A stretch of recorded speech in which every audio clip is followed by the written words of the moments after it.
It's showtime and time for a little happy hour at home. Hope you're doing well. We're coming to you from Not So Sunny live in Southern California. What you say? Yeah, it's true.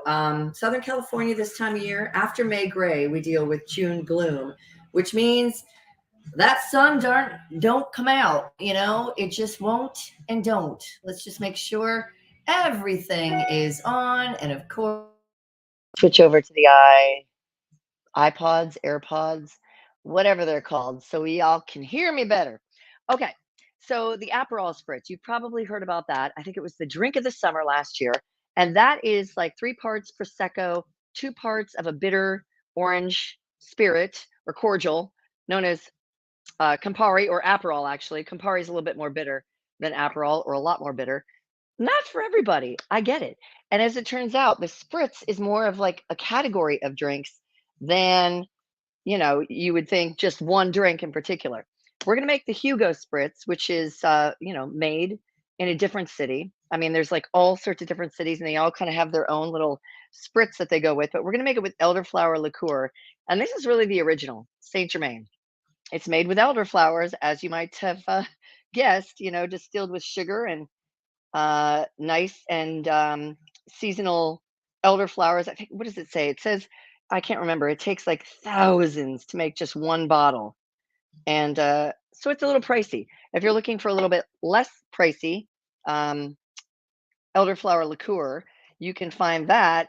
I believe there's at least one brand that I know of called Bolo. So check that out in your local liquor store if you don't want to spend a whole lot, or if you just want to make a whole batch of these. Perfect drink for summer. And again, perfect for somebody that maybe doesn't like the Aperol Spritz, maybe wants something a little on the lighter side for a cocktail. I'm going to use the perfectly, not so perfectly square ice cubes for this. And we're just going to actually build it in the glass.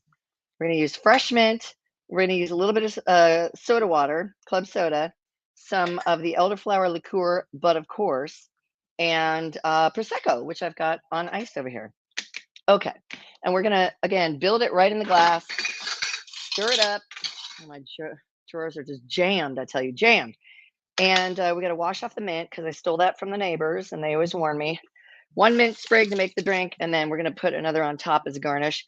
Some recipes call for a lemon slice, like a wheel, and some call for a lime. I think we're going to use both. What do you say, friends? Okay, I'm going to put that in the drink. This is going to be pretty, and this is going to be delicious. And once it's hot out, the other great thing about this is it's kind of a low ABV beverage, which is good when you're planning on drinking all day, right?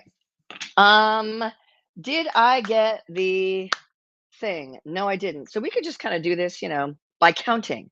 We'll do that by counting. How about that? And again, the real recipe is like 3, 2, 1. 3 parts Prosecco, 2 parts of your elderflower liqueur or bitter spirit, as it would be, and then 1 part, like 1 ounce of club soda. But we are going to we're going to just kind of build on this one. I've never had this drink. I don't know. I came across it and I thought, you know what? And then, I shared it with my sister and she's like, I'm seeing this drink all over the place now. It is definitely going to be popular this summer. You can be ahead of the curve, like, you want to be when you're entertaining. And again, you could probably make a batch of this. You wouldn't want to put the soda water and the, Prosecco in there, probably, unless you're making a big punch bowl. That you could do. Okay. So because it's super exciting to, did I rinse it? I don't know. Did I rinse it? I meant to. I think I did. I mean, you would think that I'm not prepared for this show. Okay, so here we go.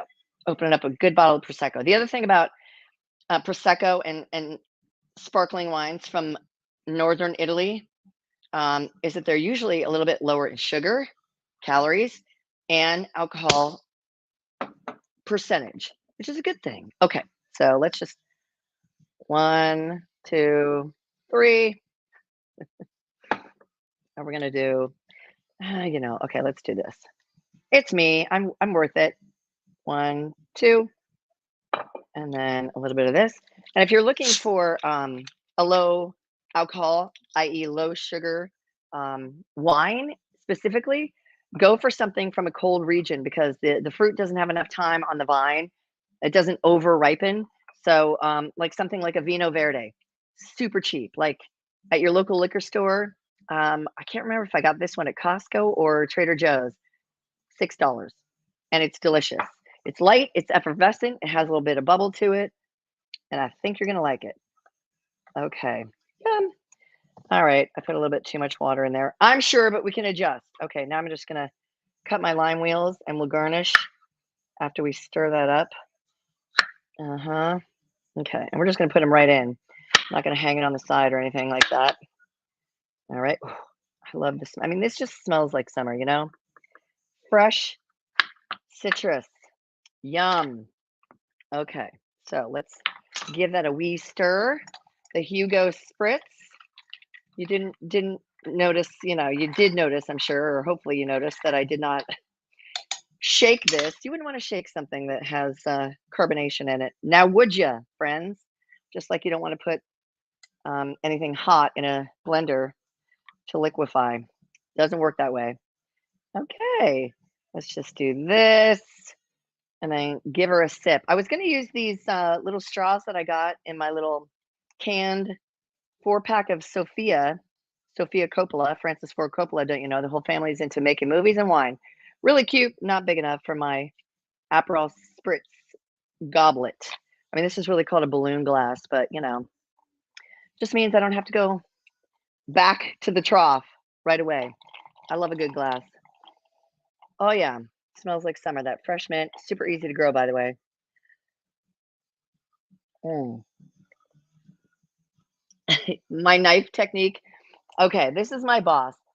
And funny thing about me and knives, it's not a good thing, actually. It's not funny at all. You know how you're not supposed to hold a bagel like this while you cut it with a bread knife? I did that about 20 years ago. Got to meet a really hot physician's assistant, though, but when he was scrubbing it clean, I could still feel it because all the shots that they give you to numb it up. I could still feel it. I came off the table ready to punch him. You know, I didn't. I'm just not so normal, but you know, I know my knife technique sucks. What are you gonna do? Go dogs! I hope you're talking about the Georgia Bulldogs and not the Washington Huskies. That's all I got to say about that. But cheers! This is delicious. Hmm. Oh yeah, I can see myself drinking lots of these this summer. Again, 3, 2, 1. That's all you got to know. Your prosecco, your elderflower liqueur, and again, Saint Germain is kind of the original. That's the one that it's a little bit pricey sometimes. And then a little bit of club soda with some fresh mint, lemon lime, and you're good to go. Cheers. And thanks for watching, guys. I'll put the recipe and a picture of my mostly consumed beverage up on Facebook. Lickety split. Have a good one.